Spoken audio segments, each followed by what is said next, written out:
Hey guys, boys and girls, good morning. Welcome to this online section. I have to clarify something. We have a little problem because last Monday, when we had the online section, unfortunately, I had a problem with the computer and it didn't record the section. That's why I had to repeat it. Okay, that's why I have to repeat it today. Basically, it's going to be a little shorter because it's going to be straight to the point. But the intention is to offer the people who didn't enter the possibility to access and watch all the activities that we did together on that day. Okay, that's basically what I am going to do now. Okay, so right now I am going to share my screen because I would like to explain to you the activity that we did together on that day. Okay, additionally, I think that the page that I am going to visit now is very interesting because it offers people the possibility to reach content in a very entertaining way. So if you want to learn English and you have the time to explore these pages, do it because you can always learn many good things, okay? Bueno, muchachos, después de esta introducción, que me gusta hacerla siempre en inglés, les quiero clarificar algo. Primero que todo, presentarme. Mi nombre es Juan Camilo Alzate Castaño. Yo voy a ser su instructor de inglés en este proceso de aprendizaje. El lunes pasado tuvimos nuestra primera sesión. Desafortunadamente, tuve un inconveniente con el computador, no quedó grabada la sesión, que realmente fue bastante interesante e interactiva. Por tal motivo me tocó darme a la tarea de repetirla nuevamente. En esas estoy aquí. Y lo que voy a hacer es que eh, voy a resumir lo que hicimos aquel día. Listo. Eh, ya llevo 6 años como instructor de inglés en el SENA, 3 años como virtual. Para las personas que no estuvieron ese día, también hago parte del equipo WorldSkills. Entonces, bueno, con muchas ganas de arrancar este proceso con ustedes. La intención o la idea que tenemos el profe Cristian y yo es que todos los lunes nos vamos a reunir, ya sea a las 7, 7:30, vamos a ir concertando nuestros tiempos con ustedes. Y la idea es que vayamos desarrollando una a una estas actividades puntuales que tenemos que hacer de inglés. Muchachos, a mí me gusta mucho, muchísimo que mis clases obviamente sean en inglés, 100% en inglés, 100% en inglés, o al menos un 80% en inglés. Ese día conversamos, discutimos al respecto y muchos estudiantes me decían, profe, pero es que yo nunca he estudiado inglés, yo no sé nada de inglés, entonces, ¿yo qué puedo hacer? ¿Yo qué les digo? Vean, no lo vean como una obligación, como no, es que el profe, no, véanlo como un reto, ¿sí? Porque generalmente yo hago este proceso. Primero arranco en inglés, explico todo en inglés y posteriormente ya procedo a hacerlo en español para que ustedes tengan la posibilidad de entender muy bien de qué se trata todo esto que estamos hablando, que estamos ejemplificando. Listo, entonces tómelo como un reto, como una posibilidad que usted va a tener de practicar el idioma, ¿sí? De que va a sacar un ratico de inglés en su semana, un ratico para escuchar listening, para escuchar speaking, ¿cierto? Entonces, téngalo ahí bastante presente. Bueno, in the previous class, bueno, otro punto importante. Yo en cada clase les voy a ir dando páginas y lugares donde ustedes pueden entrar, visitar y desarrollar diferentes actividades interesantes para su propio aprendizaje. Hoy les voy a mostrar una que se llama quizzes. Entonces les voy a mostrar cómo funciona. ¿Ok? So, welcome again, people.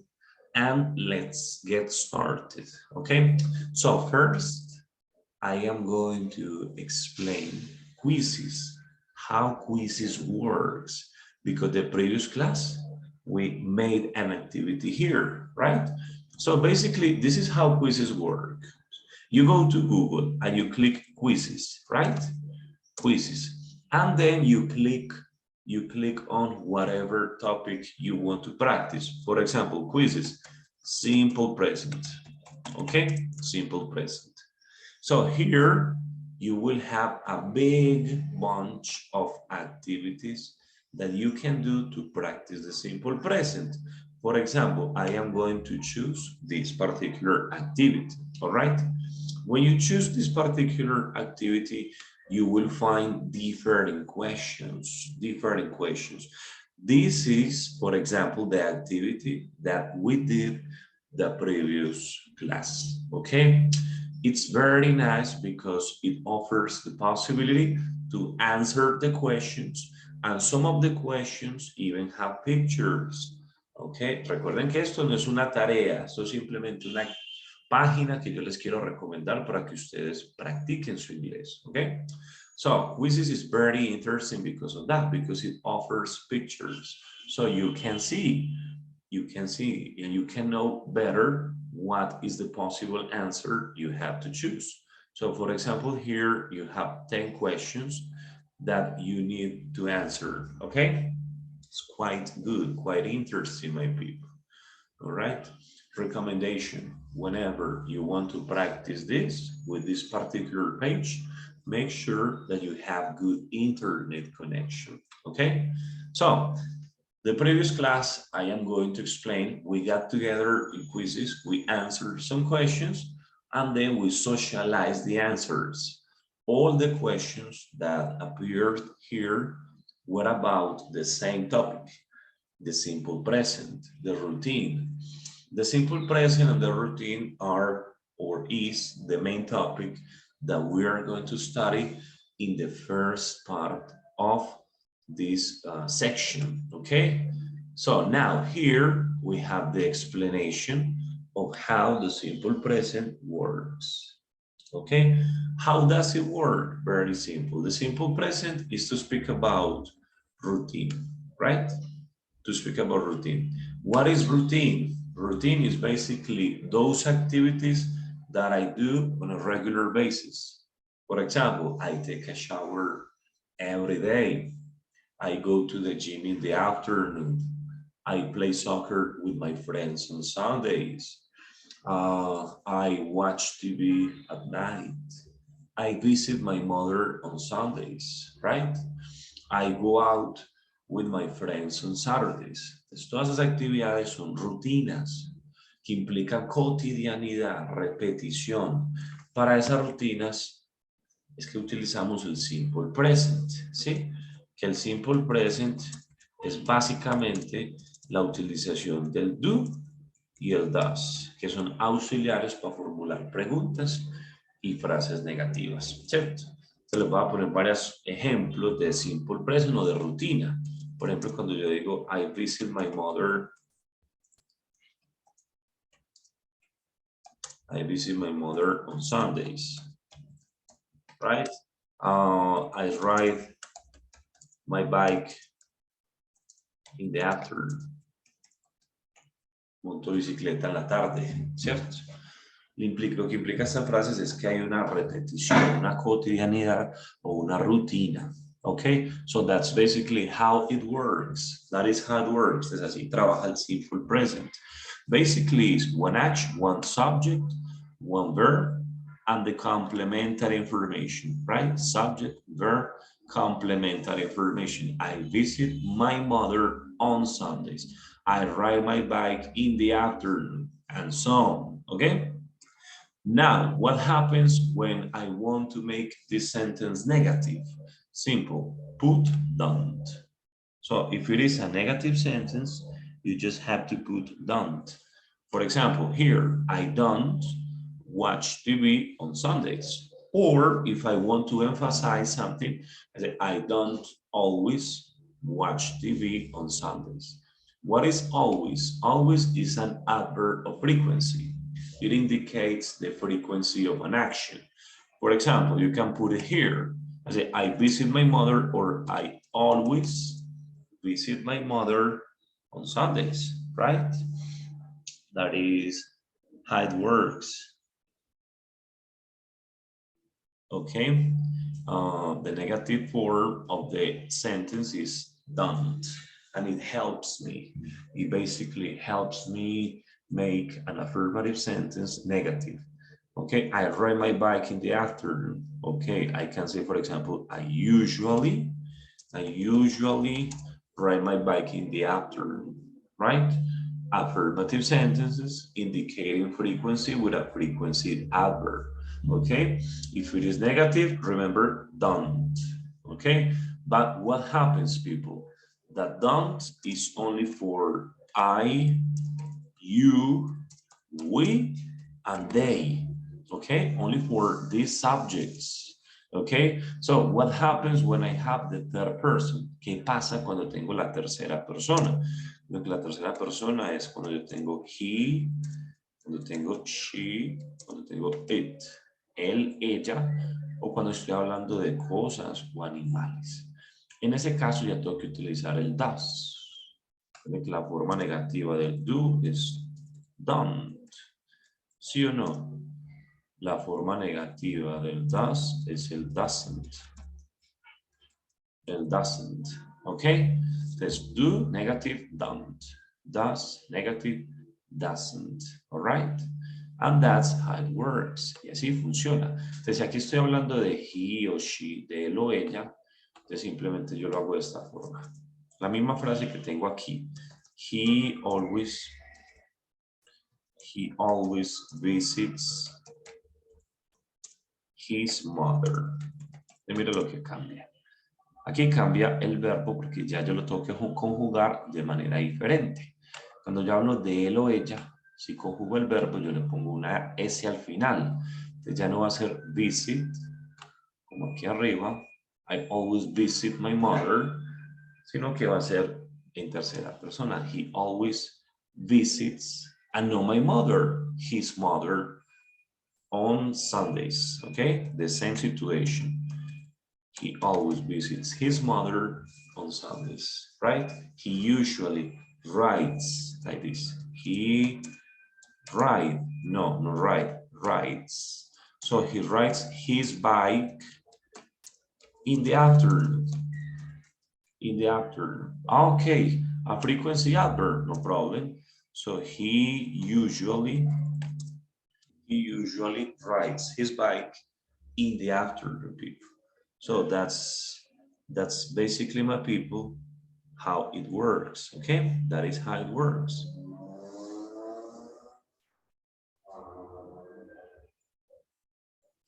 That is how it works. He usually rides his bike in the afternoon. Okay, my people. So what happens when I want to make this sentence negative? Remember, I don't have to use don't. I have to use doesn't. Okay, I have to use doesn't. Excuse me, people. I have to use doesn't because it's the negative form, right? So, for example, in this case, negative, okay, put doesn't here, put the auxiliary, but then since we have the S here, como ya tenemos la S aquí, ya la quitamos del verbo, ¿sí? Entonces, he doesn't always visit his mother on Sundays. Entonces, esa es la forma negativa de la frase. Pero, ¿qué pasa? Que como ya está el auxiliar, que el auxiliar, acuérdense, es el doesn't, porque estamos con la tercera persona, entonces ya la S desaparece aquí del verbo. He doesn't always visit his mother on Sundays. Lo mismo aquí, doesn't. Entonces, he doesn't usually, de lo que hacemos es que le quitamos la S aquí al verbo. Entonces sería, he doesn't usually ride his bike in the afternoon, ¿ok? That is how it works. Entonces ya sabemos que el doesn't, básicamente es la forma negativa del does. Y nos sirve para la tercera persona, que es la que tenemos aquí. ¿Ok? Miren más ejemplos. He doesn't use, no es necesario poner ni el doesn't ni el always. Esos son simplemente opcionales para indicar la frecuencia de la acción. Pero yo puedo poner simplemente he doesn't y le quitamos la S. He doesn't listen to music in the morning, or he doesn't visit his mother on Sundays.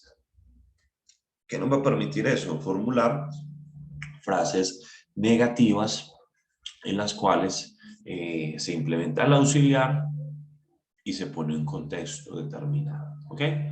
So my people, basically this is the simple present. This is how it works. Okay?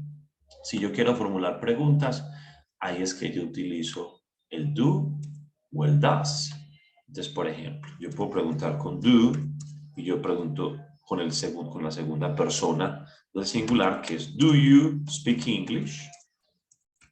Do you speak English? All right. Do you speak English? Pero si ya quiero hacer esa pregunta sobre él o ella, ya utilizo el does. Entonces, does she speak English? Right? Does she speak English or does he speak English? De lo que me va a permitir eso, nuevamente les digo, es poder formular preguntas o frases negativas, tal y cual lo hicimos en la parte anterior de la actividad. ¿Ok? So, do you speak English? Does he or does she speak English? Yes? Questions. Si ya le quiero meter WH, que recuerden que los WH son where, when, what time, ¿cierto? Why, how long. Que son las preguntas de información. Son las que se llaman dónde, cuándo, a qué horas, por qué, cuánto tiempo, ¿cierto? Todas estas son preguntas de información que básicamente lo que hacen es complementar estas preguntas de acá arriba. Entonces, por así decirlo, vamos a tener el why. Entonces, why does, ¿cierto? Why does he speak English? Porque él habla inglés, ¿sí? Porque él habla inglés. De la estructuración va a ser así, WH, luego el auxiliar does, y ya el sujeto con el complemento. Why does he speak English? Entonces, así va funcionando el inglés, y así va funcionando la rutina. Uno va poniendo palabras en conjunto para formar frases con un contexto determinado. Todo esto se enfoca en lo mismo, en hablar de rutina, affirmative, negative, and interrogative sentences. So it's very important, people, to remember that. When I want to use the simple present, is because I want to use the routine. I want to use the routine, okay? So whatever situation you have in which you want to indicate routine, you have to do this, okay? Now, let's go to Sophia. I'm sorry, Sophia. Let's go to Blackboard to explain to you what is the activity that you have to do. Okay? Pay attention to this. Here is the activity. So right now we're in this. We are in planning, planeación, okay? And we are here in activity number 2. Here in activity number 2, we have the learning guide. Here you can access the learning guide, okay? The learning guide. Down here, you can find the English activities, okay? There are specifically 3 English activities that we have to do. There are 3 English activities. The first activity, or activity number 1, is a survey. La primera actividad que tenemos que desarrollar es una encuesta, ¿cierto? Entonces aquí nos van a dar los lineamientos generales, pero yo se los voy a explicar para que les quede supremamente claro. Sí, en esa encuesta lo que vamos a hacer es contestar 15 preguntas, 15 questions, ¿ok? Esas preguntas sobre qué son. Básicamente, me perdió aquí. Ok, ya lo encontré nuevamente. Esas preguntas sobre qué van a ser sobre la rutina, ¿sí? Sobre la rutina. Entonces, simplemente responder cuál sería la respuesta apropiada a partir de la información que yo les acabo de dar de la rutina. Esta semana estamos enfocados en eso, en desarrollar la actividad de la encuesta, ¿sí? Esa encuesta me la van a subir y esa encuesta se va a realizar. Entonces, lo que nos va a permitir esa encuesta es tener un primer acercamiento a la rutina. ¿Cómo es la rutina? ¿Sí? Entonces, vamos a hacerlo de la siguiente forma. Primero revisamos la guía para escuchar las especificaciones, pero ya yo se las estoy dando acá. Posteriormente nos venimos acá y buscamos la actividad. ¿Ok? Aquí material de formación la vamos a encontrar en la parte de abajo. Recuerden que lo de inglés se llama English. ¿Ok? English Level 1. That's basically how it works. And here you can find the following activities. Give me just 1 second. You can find it here. Okay. So down here, people, you click and then you find different activity. You find the instruction, then you click again. Okay, and then you can find all the learning material. Okay, here you can find all the learning material. But then down here is where you can find the English activities. Teacher, what specifically is the English activities? All right, basically, the English activities is this. Is the activity 2501. 2501. De las que terminan en 2501, muchachos, son las que corresponden a inglés. Entonces, cuando ustedes le dan clic aquí, le dan clic en la pestaña y ahí van avanzando. La 3 y la 4 todavía no nos interesa, solo nos interesa la actividad 2, que es la encuesta o el cuestionario del cual les estoy hablando sobre la rutina. Entonces van a venir, ya ustedes saben, lo van a desarrollar, ¿ok? Click here in continue, and then you will find the possibility to answer all the questions, okay? Diana, her family's car, okay? Wash, washes, wash, or watch, yes? So we have to think about what is the possible answer. Every morning, my mother gets up, or getting up. What is the right answer? Click on the answer and then continue. You continue here with the second part. Then you have 5 more questions. Do you liked? Yes, choose the right answer. Then click here, continue. Altogether, there are 15 questions, okay? 15 questions. Here you have to read the test and answer the questions, okay? So it's very interesting because this activity that we have here, people, offers you the possibility to get involved with the simple present, with the routine, in a very good way, okay? So answer the questions, click on enviar, and send it to me. When I have the score, I will let you know. What is the idea? Next Monday, we have class again, ¿ok? Próximo lunes tenemos clase nuevamente. Todas las clases yo las voy a empezar con 10 minutos de interacción. Por eso de pronto la clase pasada se nos fue una clase de 1 hora completa, pero la grabación va a estar más cortica, por lo que les dije pues que tuve la dificultad. Y por lo que obviamente aquí como no hay aprendices, no tenemos esa parte de socialización verbal.